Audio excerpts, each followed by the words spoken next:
Hare Krishna, and welcome to this week's virtual Sunday feast on behalf of Sri Sri Kishore Kishori and Srila Prabhupada.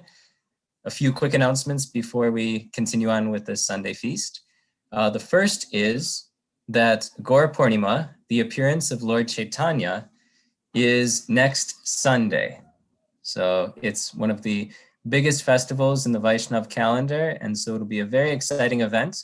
Related to that, darshan at the temple will be available for those that register.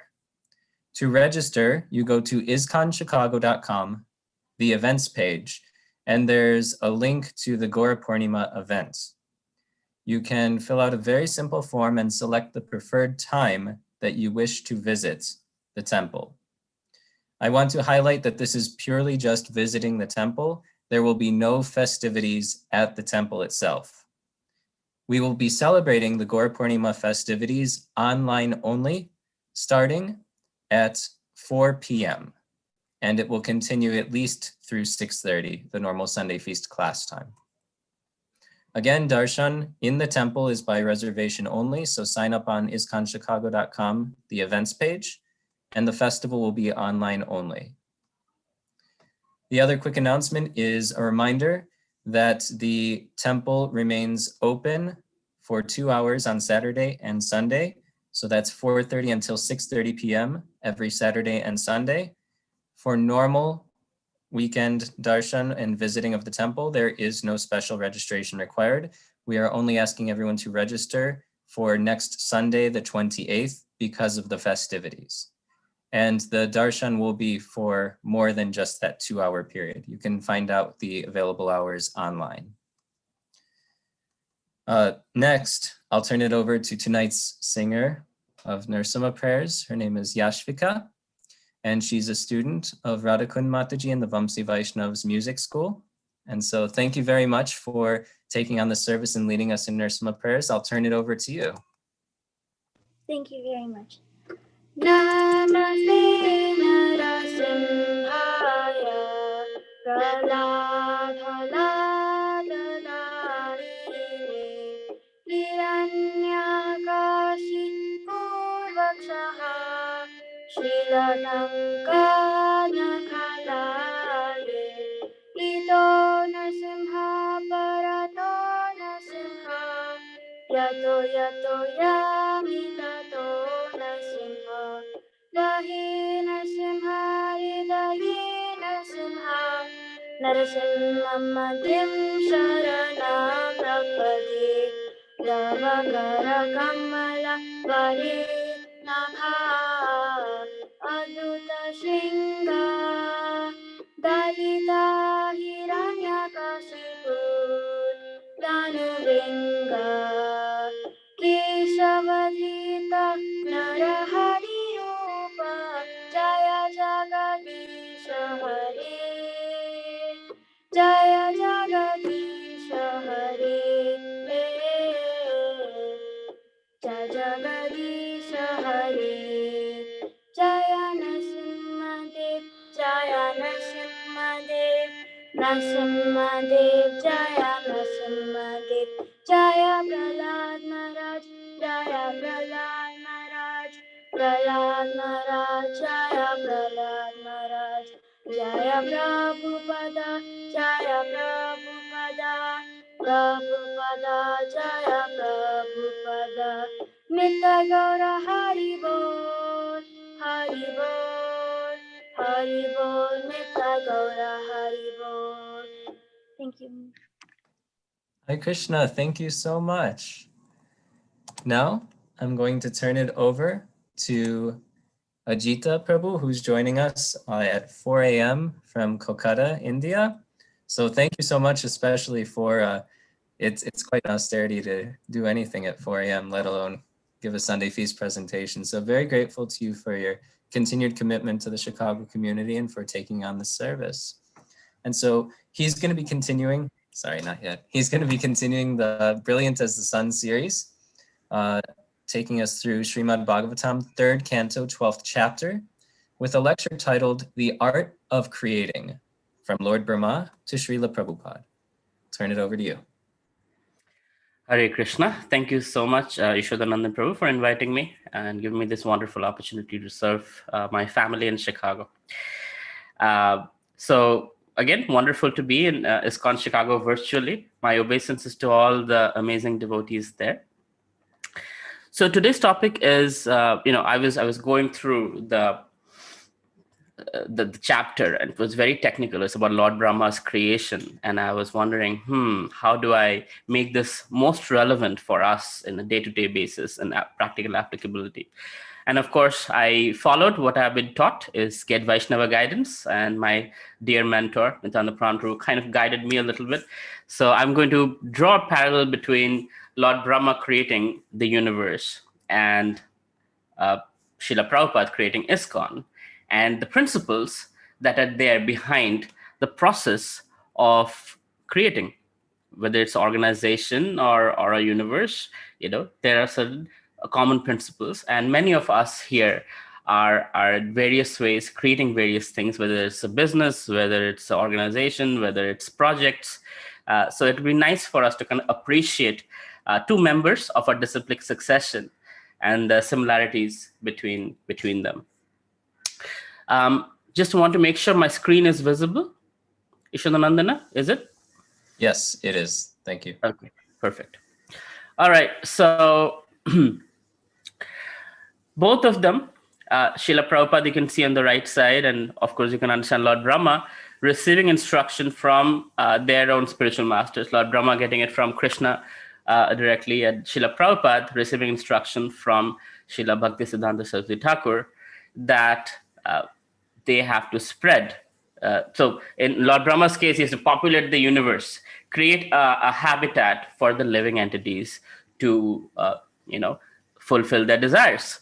Because unless we have creation, unless we have a body, not just human body, but all kinds of species are there, 8.4 million species of life, right? Various kinds of bodies, various situations and all of that. And living entities should have the opportunity to live their desires, and according to that, go up, go down, or wherever else, right? So that system of universe needs to be created. That's Lord Brahma's mission given by his spiritual master.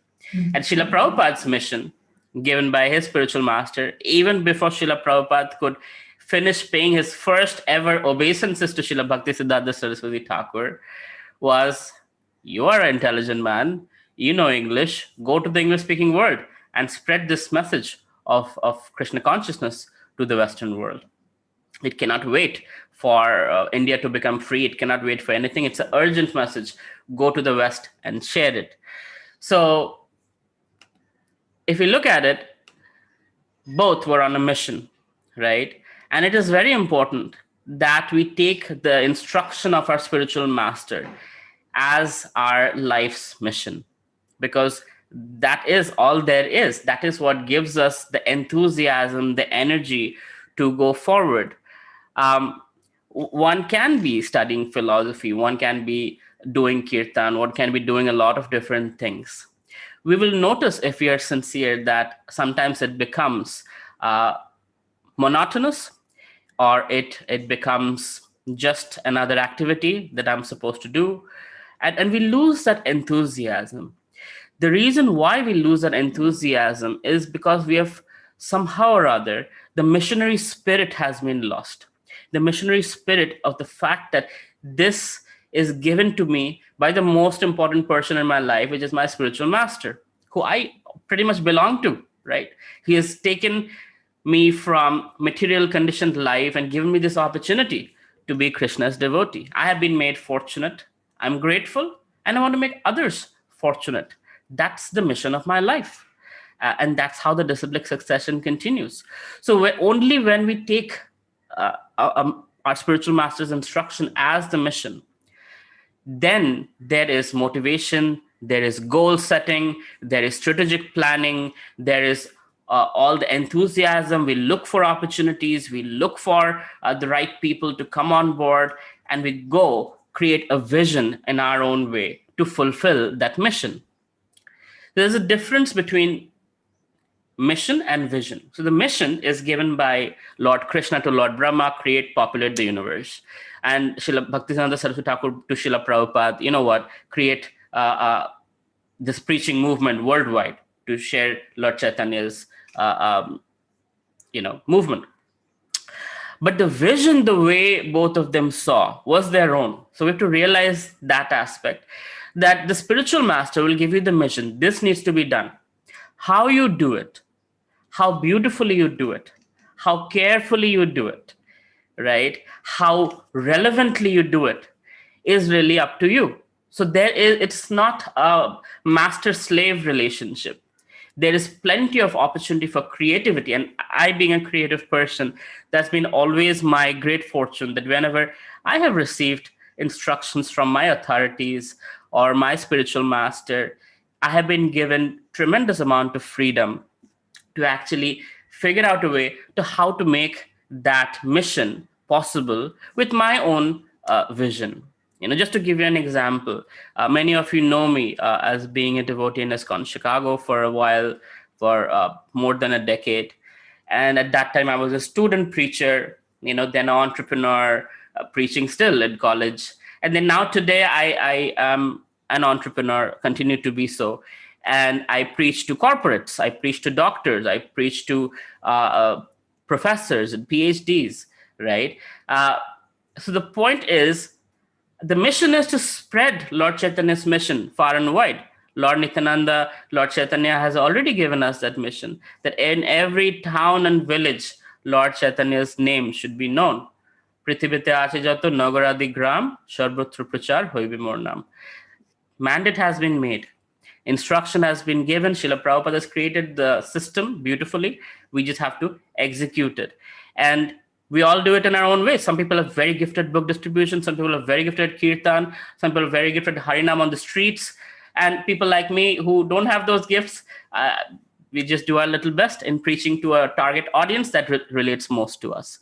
But the point is, the mission is given by the spiritual master. The vision, how we fulfill it under Vaishnava guidance, we create that vision and we go at it with our own psychophysical nature, right? And we try to fulfill that mission in the most creative, the most beautiful, the best possible way. And the more details and thoughts we give into it, the more we have, that is bhakti. Srila Prabhupada was very careful on the little things of how we do things. How we do little things define how we do great things, right? So the little things that we fulfill that mission, that really makes sure if our ability to fulfill that mission is there or not, if we are going to be successful, how much are we going to be able to please Guru and Krishna. All of that matters in the small details. And the vision is created out of these small details for that massive mission that is given by the spiritual master. I hope I'm not confusing all of you, but I just want to emphasize on this point that the mission is given by higher authority, the vision is created by you, and how you execute it, that's your creativity. And let Krishna inspire you how you want to fulfill that mission. All right.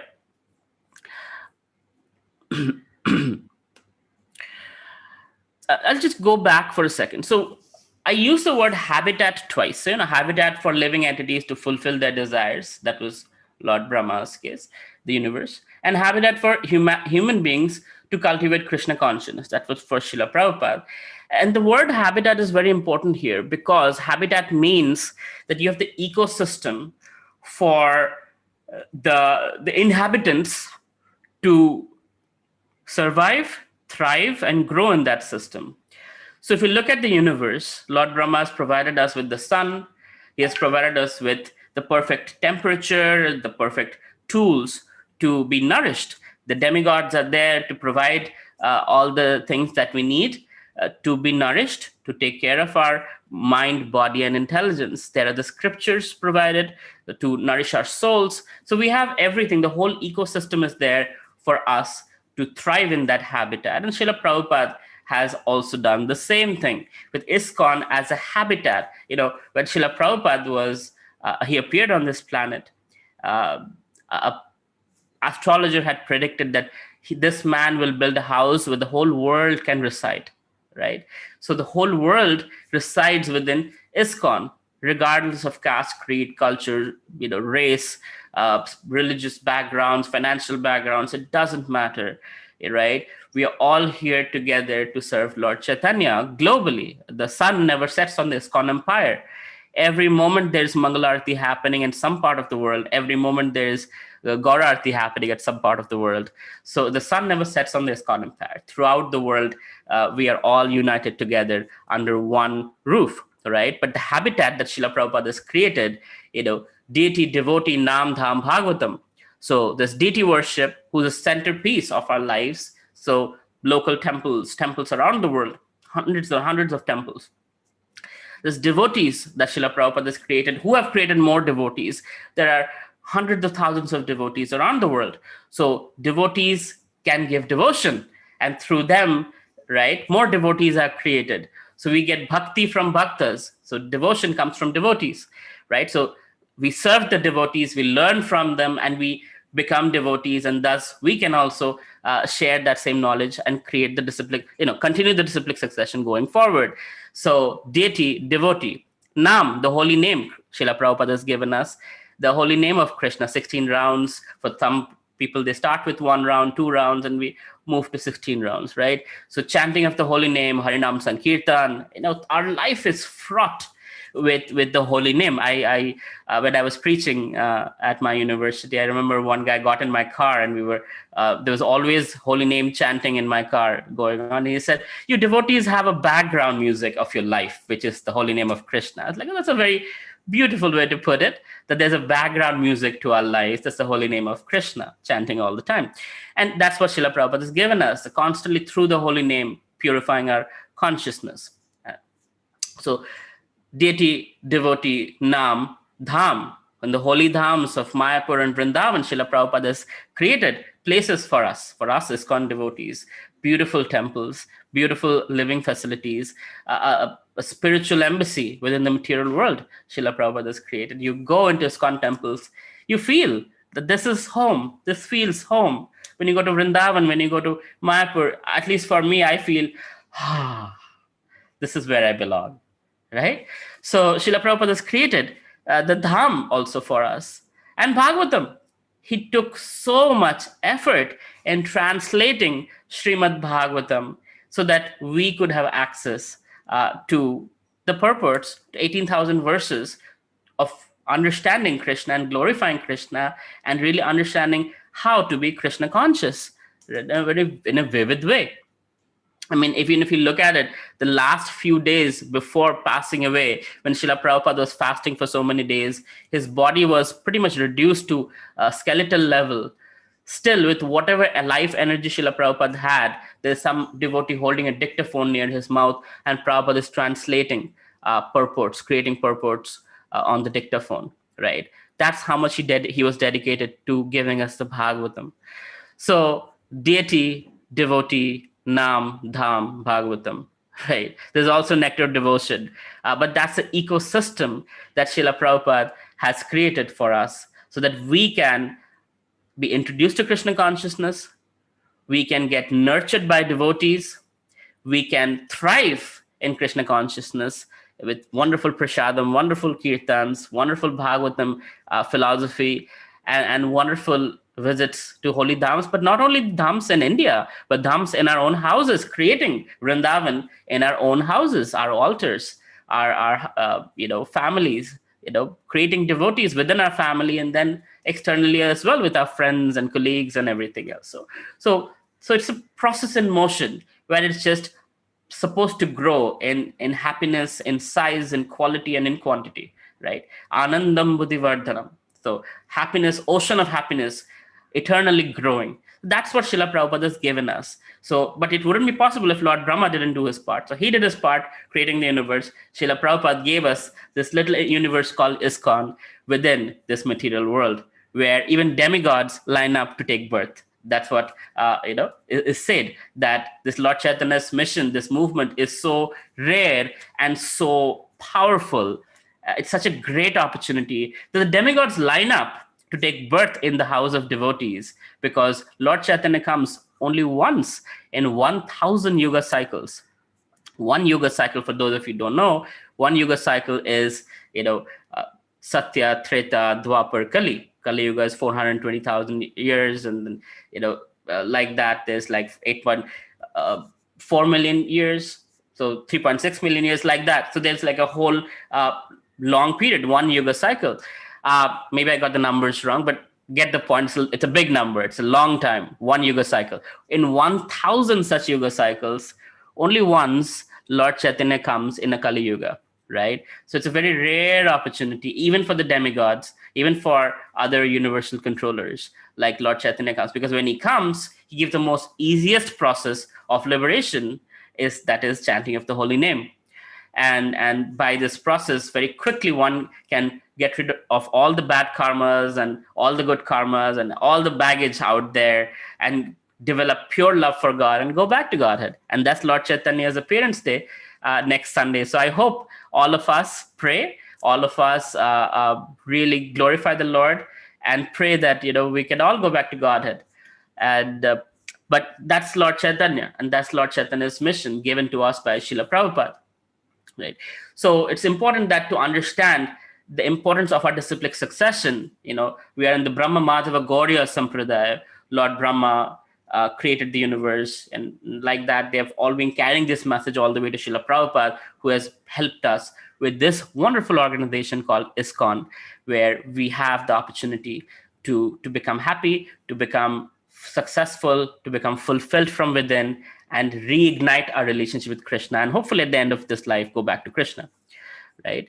So there's going to be nothing bigger than this, and they sacrificed their life's energy to give us this habitat, right? Now, like I said, fulfilling the instruction of the guru, which is the mission, and then vision is how you fulfill it, but that also requires an organizational structure. Without a structure, it is difficult to run any organization or to run the mission. So, for example, your guru comes and tells you, "Hey, Bhakta so and so, go to this place in Michigan and spread the holy name of Krishna. Create your own preaching movement." Now, the first thing you'll think about is, okay, I need a place, I need some financial resources, I need some people who can execute, who can assist, and I need to be personally sound in the philosophy, as well as the understanding of how to relevantly make Krishna consciousness understandable to all kinds of people, right? So once you have these, with that asset, you go to a new place and you fulfill your guru's mission. But the organizational structure is, okay, I need a place. So Srila Prabhupada, if you look at his life, when he was in Jhansi, he was trying to create the League of Devotees, right? Srila Prabhupada was, asked one of his assistants, like, "Hey, why don't you take me? I want to see the city. I want to see a place where I can build temple." And this devotee was showing all the historical places, because Jhansi is a historical place with a very strong significance for liberation of Indian freedom movement. So he was showing this place, that this Prabhupada was looking for potential temple. He was looking for a land or a property that he could, build a temple for the personality of Godhead. And of course, he got a place, it was taken away from him, didn't work out too well in India. He came to America and he found hippies who helped him out. We know the story. But the point is, what's happening here is Srila Prabhupada found a place. Then he created an organizational structure, the GBC.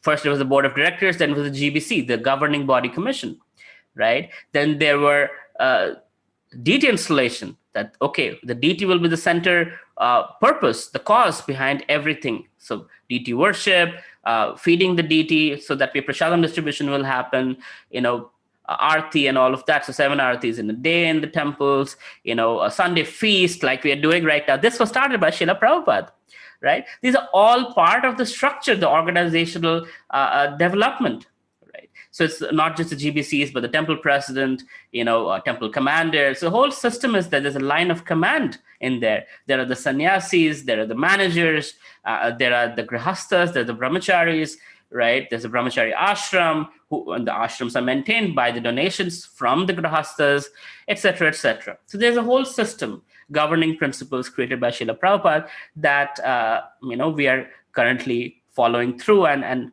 unlike other organizations, you know what? We have crossed 50 years, and we are going to cross thousands of years, hopefully, as is God, because Srila Prabhupada gave us a perfect structure. Whereas in other cases, it didn't work out so well because there was no structure. There was mission, there was vision, but there was no structure. As soon as the main person who created the mission passed away, boom, it all fell and collapsed. So when we get a project, a mission from our spiritual master or higher authority, we should look at how to create a structure, how to create a system in place, and the system runs itself, right? Today, somebody can be leading the GBC, the temple president position. Tomorrow, somebody else comes because there's a process in place for electing a GBC. There's a process in place for temple president or temple management, et cetera, et cetera. So different temples, different, of course, things are happening and different ways of managing it. But the point is, there is a structure in place. And as long as we fit into that structure, we will succeed. Srila Bhaktivedanta Saraswati Thakur actually told Gauriya Math to follow the GBC structure. They didn't. They were trying for a one-man head of the entire thing, like the Pope culture. And not the pop culture, Pope culture, just like Pope is the head of the Catholic Church. Right, so it didn't work out very well for Gauriya Math, but for ISKCON, thankfully, the GBC structure has been able to create more stability than other organizations. So Lord Brahma also did the same thing. He has created a proper system in place in universal structure. But we should understand there were some hiccups in the process, not like they were successful from day one. Lord Brahma created the 4 Kumaras. And he said, my dear sons, will you please populate the universe? And the 4 Kumaras were like, no, thank you. We like to be celibate. We are too absorbed in the personality of Godhead. And no, we don't want to be progeniting the universe. And then Lord Brahma went to, he felt a little angered, that, oh, my sons are not following my instruction. So from that anger actually came out Rudras, and he said, okay, why don't you progenate, you populate the universe. And the Rudras, he started creating just his own clones, personalities were just like Rudra. They're very fiery. They've come out of the anger of Brahma, right? So they're very fiery personalities. So they're, almost about to destroy the universe. And Lord Brahma was kind of like, he himself was feeling a little threatened by these Rudras. So he told that, you know what, you guys got to go to the forest and do some austerities. This is not working out. This is not how it should be. And he's trying to find the right people who can actually help him with his mission to populate the universe. And guess what? Srila Prabhupada had the same issue. Like I said, League of Devotees, he created that in Jhansi, and he had his first disciple in Jhansi, and yet people were not very receptive. In fact, he was uprooted from his place by the governor's wife. And then, Prabhupada wouldn't give up. He went to Delhi. He was translating Bhagavatam. He was printing Bhagavatam. And he was distributing his Back to Godhead magazines and Bhagavatam at tea stalls. On the right side, you can see the picture. At tea stalls in Delhi, which is like literally, a person like Srila Prabhupada, he doesn't have to go to such places. But he did to preach Lord Chaitanya's message, the Bhagavad Gita message. But people were not receptive. They were like, oh, India's freedom is more important. Oh, the Westerners are more happy. Oh, look at their lifestyle. They're better off. Et cetera, et cetera. So just like Lord Brahma was approaching Rudra or the 4 Kumaras, it didn't work out too well. So same thing for Srila Prabhupada. When he was in India, he tried in various ways. It did not work out for him, right? But as soon as Srila Prabhupada was in the US with the hippies, with the Westerners, who have already seen the aftermath of Western civilization, of materialism, of the things that are anti-Vedic culture. They've already seen what it does to people, right? when Srila Prabhupada came at the right time during the Vietnam War and everything, the hippie culture was booming. The Hare Krishna explosion happened, right? The movement spread in 14 years to 100 plus countries, hundreds of temples, 10,000 disciples, Rath Yatras, hospitals, schools, colleges, restaurants, gurukuls, you name it, Srila Prabhupada did it, right? The right people, the right engagement equals success, right? It's not like the four Kumaras are not the great personalities. They are great personalities. They are leaders of a disciplic succession. They are worshipable personalities, but not for populating the universe.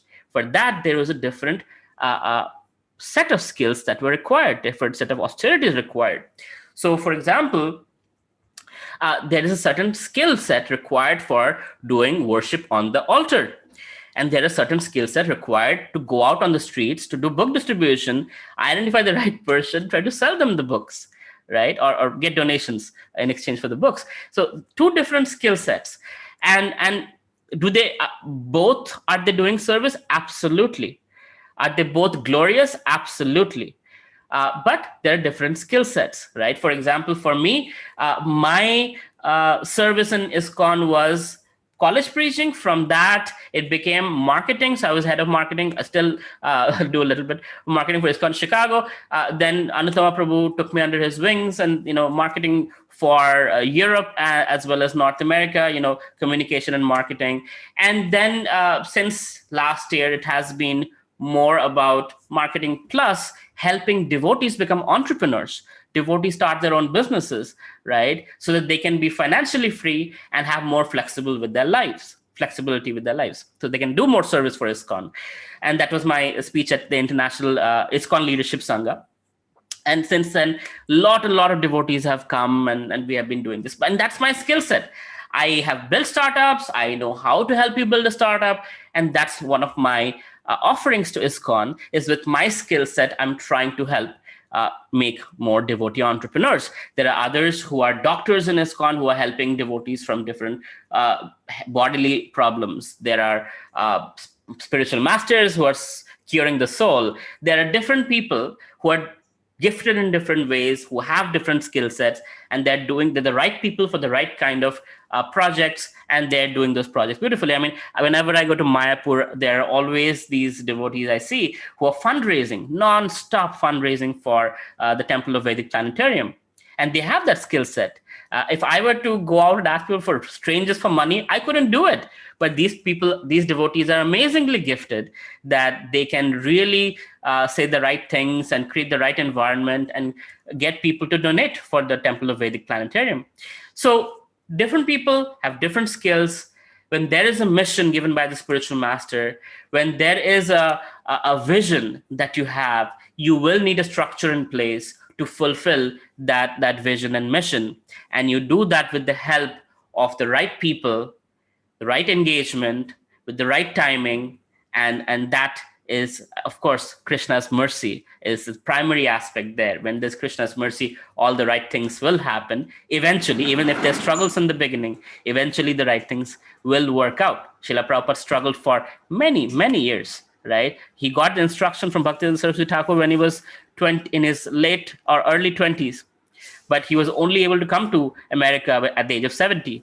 For 50 almost years, he was preparing, he was struggling, he tried many times, he failed his attempts, but eventually Prabhupada succeeded. And with Prabhupada's mercy, with Krishna's mercy, with Guru's mercy, when we get a mission like that, very tiny, maybe 1/1,000,000th of what Srila Prabhupada received, still we can expect the success of Krishna's pleasure and Guru's pleasure when we are giving 100%. The outcome is in Krishna's hands, but at least we give 100%, and that's pleasing to Guru and Krishna, right? That's our success. So right people plus right engagement equals success. And as you see, there's always we see our disciplic succession focusing on the devotional aspect. Whenever there were struggles or not, Srila Prabhupada was always taking shelter of the Supreme Personality of Godhead. I like this nice story of Srila Prabhupada. One time Prabhupada gave morning Bhagavatam class, and he repeated many times that a pure devotee never falls down, a pure devotee never falls down, a pure devotee never falls down. And in the evening, Srila Prabhupada was in front of the deities, and he was praying to them very intensely, almost with tears in his eyes. And one disciple was watching Srila Prabhupada, and he was wondering, what is Srila Prabhupada praying so intently? What is he saying? And then once Prabhupada was done praying to Radha and Krishna, he asked Srila Prabhupada, what were you praying so intensely? Prabhupada said, I was praying that I don't fall down. And the devotee was very puzzled. He was like, but Srila Prabhupada, in the morning you repeatedly said, a pure devotee never falls down. And you're a pure devotee as far as I'm concerned. And Srila Prabhupada said, yes. And that's why a pure devotee never falls down, because he's always praying to Krishna, my dear Krishna, please, may I not fall down. Please, my dear Krishna, may I not fall down. Please help me, right? Pure devotee is always depending on Krishna. And we see the same thing with Lord Brahma as well. There are multiple times during this creation process where Lord Brahma feels like, oh, what am I doing? I'm creating fear of death. I'm creating all these tendencies in people. I don't like it. It's material. And he starts praying. Again, he gets into something, difficulties. Oh, this is not working out so well. The creation is not happening. The universe is still not populated. He starts praying to Krishna again. So you see in this specific chapter, Lord Brahma actually, multiple times it is mentioned that he takes shelter of the Supreme Personality of Godhead whenever he's feeling a little less motivated, whenever there is a struggle, right? He takes shelter. Immediately, the shelter goes to Lord Krishna. And of course, we can also learn from it. When we have a mission and vision, when we have a project to fulfill, we are serving even the slightest bit, even if distributing even one book or preaching to one person or distributing prasadam to somebody, we take the effort to pray to Krishna, to take his shelter, that my dear Krishna, may I do this service very nicely. Please help me. I'll just end with a personal story. I was still quite young in Krishna consciousness. I still am, but younger in my Krishna consciousness. And we used to have this wonderful retreats, I think we still do, in Gitanagari. And one devotee told me, he was doing registration service. He told me, Ajita, Avelo Prabhu, at that time I was not initiated. So he said, Avelo Prabhu, can you please take on this service of registration next year? I said, okay, sure, Prabhu. Is there a specific reason you want me to do it? It's like, oh, I just don't like it. That's why I want you to do it. It's the most boring, the most, it's not a good service. I don't want to do it. I said, well, if you don't like it, I don't think I would like it either. And I made a note in my mind that next year, if this devotee is not doing it and the service comes to me, I'll say no. And guess what? Of all the services that are there in Gita Dagari, I was given the registration service. And I told this Mataji, I was like, Mataji, sorry, that's one service I won't do. Because I know from somebody who just do it and he didn't like it. She didn't say anything. And then I heard from one of my senior devotee, of course, my mentor, and he's like, when you get an instruction, at least try to do it, before you reject it, just try to do it. I said, but you know how good I am with counting money. I'm not good at this and I'm not good at... I gave a lot of excuses. And he said, when there's instruction from a senior, just try it. This is service. And of course, when he says something, I do it.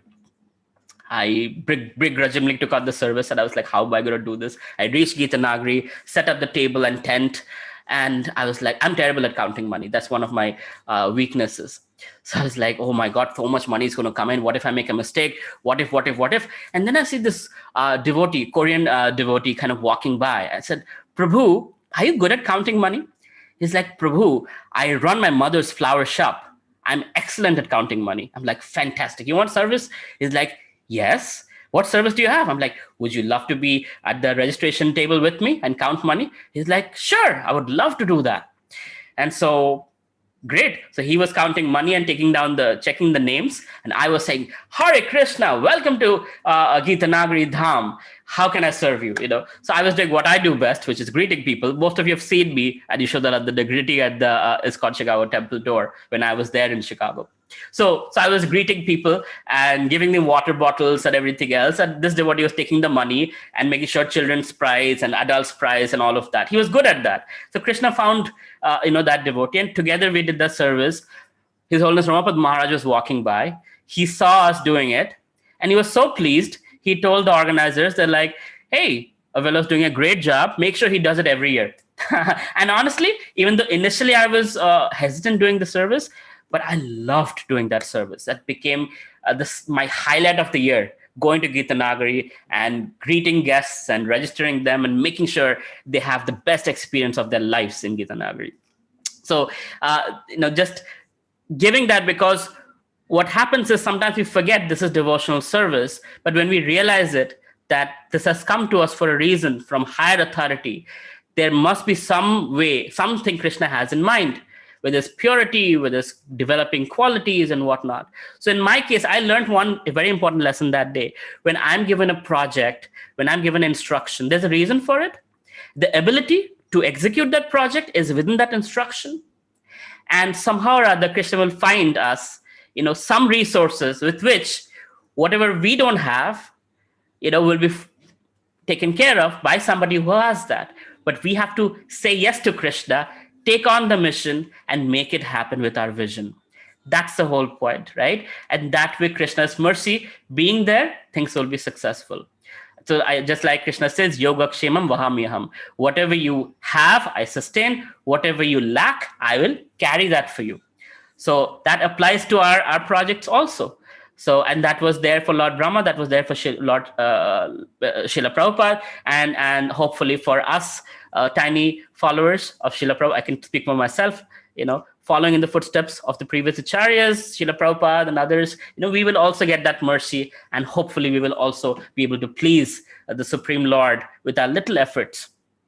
Thank you very much. And if there's any questions, I'll be happy to take them. Yashodanandana? Sure. Thank you so much. That was a really vibrant and really relatable class. So I just wanted to appreciate that. And you want to add anything to it? Hare Krishna. When you were talking about the door greeting, it was reminding me of those days, and yeah, that was a lot of fun just to be able to receive the devotees. So thank you for that memory. Sure. I had a question. So especially when you're just talking about, because a lot of what you were saying is based on the assumption that we're able to properly internalize that mission to create the vision and act on it.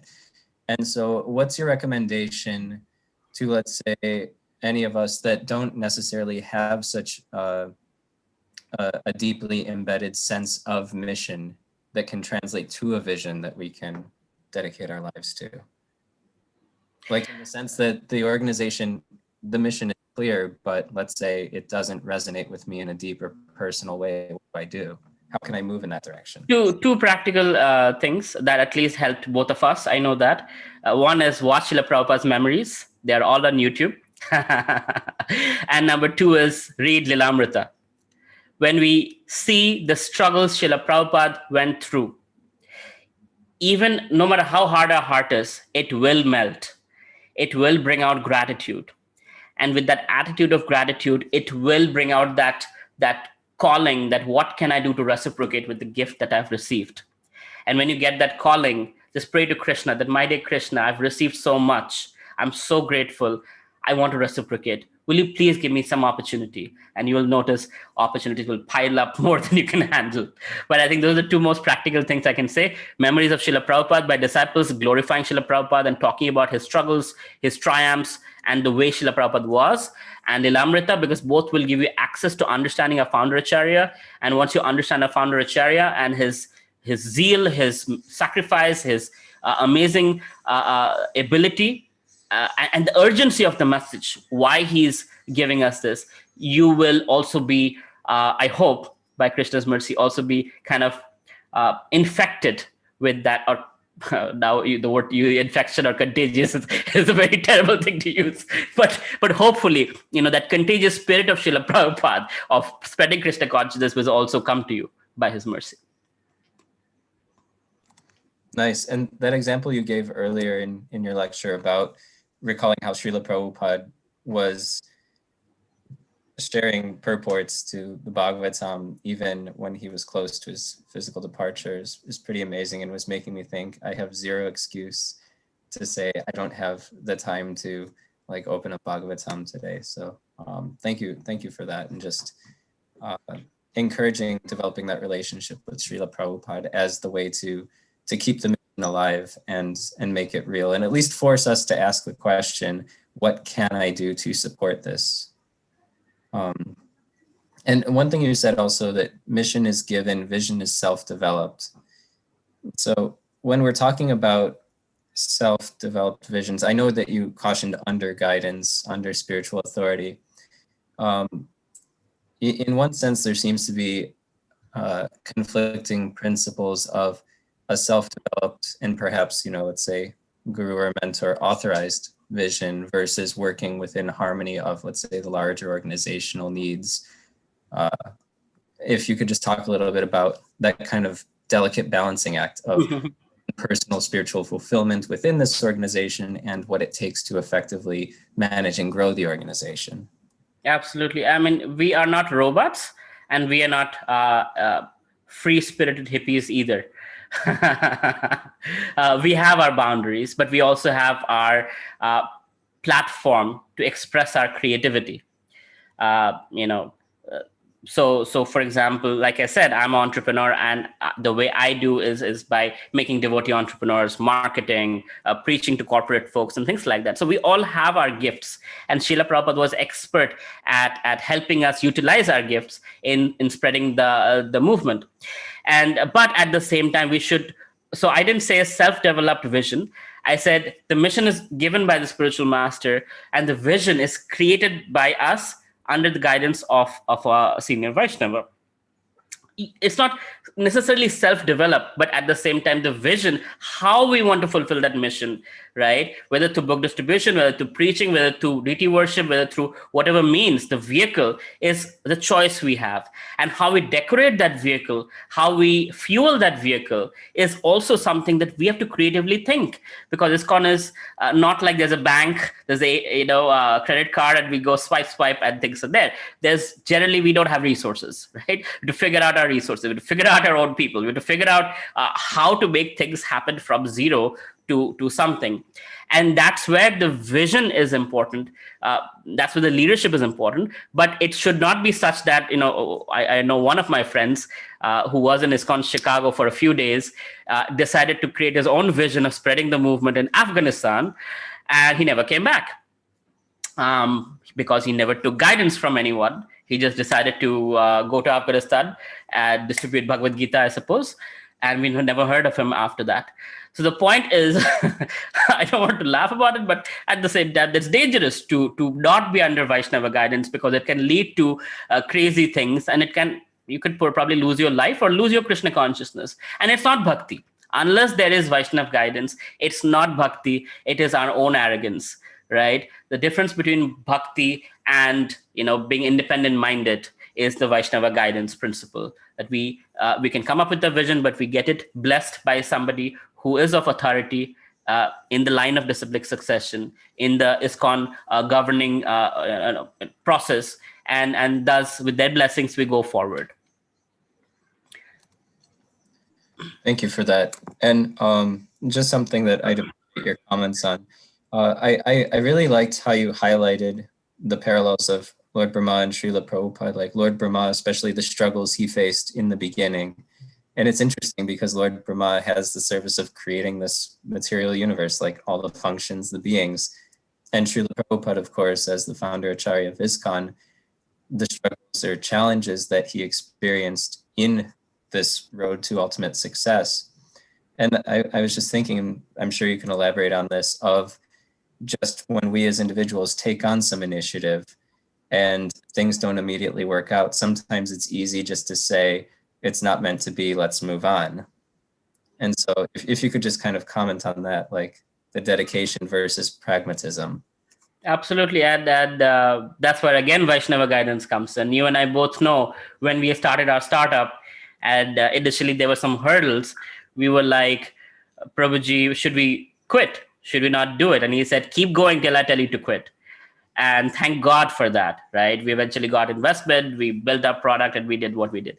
So the important part was Vaishnava guidance there, that we were thinking maybe this is not meant for us, but he saw what we didn't see in us. So having a mentor, having a guru, taking that guidance, we all have access to amazing Vaishnavas, but actually taking their guidance, and that is the important part. And it's our duty. We shouldn't expect them to reach out to us. It's our duty to reach out to them because we need help and we need guidance. And I think that's where, am I in the wrong direction? Should I keep going? Should I keep struggling, or should I not? Somebody who's well versed in the scriptures, who has far more years of experience in Krishna consciousness than us, can definitely guide us through. Right or wrong, we don't know, but Krishna is pleased for sure. I know that much when we take Vaishnava guidance. All right. That's it for the questions. I don't know if there was anything else that you wanted to share, or kind of like main takeaway points that you wanted us to walk away with, and homework, if you will. Well, if you don't have a mission, why don't you either ask your spiritual master, or ask your mentor or your temple commander to give you some small tiny mission, so that can help you. Because what it does is, having a mission to do something, the goal to do something, gives your mind engagement. When your mind is engaged, then your thoughts and everything is thinking about how to fulfill that mission. And the best thing we know, to remember Krishna and never forget him. This is the best way to always remember Krishna and never forget him. When I was running the Krishna house, I still remember waking up in the morning, going to the shower and thinking, how can I get this message to more students? What more can I do? What technologies can I use? And things like that. It was so useful to just have that one mission, to spread this Krishna consciousness to my college, right? So if you don't have a mission, find a mission, get a mission from a higher authority, and you will see how somebody can say deity worship, somebody can say take care of your children, somebody can get a mission to, no matter how small or how big. But the point is, when you have a mission, it engages our mind, it engages our consciousness, and thereby we intensify our sadhana, because we don't know how much ability we have. We depend on Krishna. And all the wonderful things in Krishna consciousness go forward when we have a mission. Enthusiasm, determination, patience, right, faith, everything is built when we have a mission, because we're going in a certain momentum. The momentum is there. So it's really important for all of us soldiers in ISKCON, all of us devotees in ISKCON, to have a small or big mission, so that we can execute that mission, and through that process purify ourselves and get a little bit closer to our sweet Lord Krishna. I love it. I think that's the beginnings of a campaign in Chicago. Maybe we'll call it 1,000 visions, and see. I really love it. Thank you for that. And very grateful for your presentation, taking the time to share this really nice discussion with us, especially so early for you. And just for the audience out there, just a reminder, next Sunday we will be celebrating Gaur Purnima. The festival keynote will be given by Her Grace Dana Kelly Mataji, so it should be exciting as well. And have a wonderful rest of the day. Hare Krishna.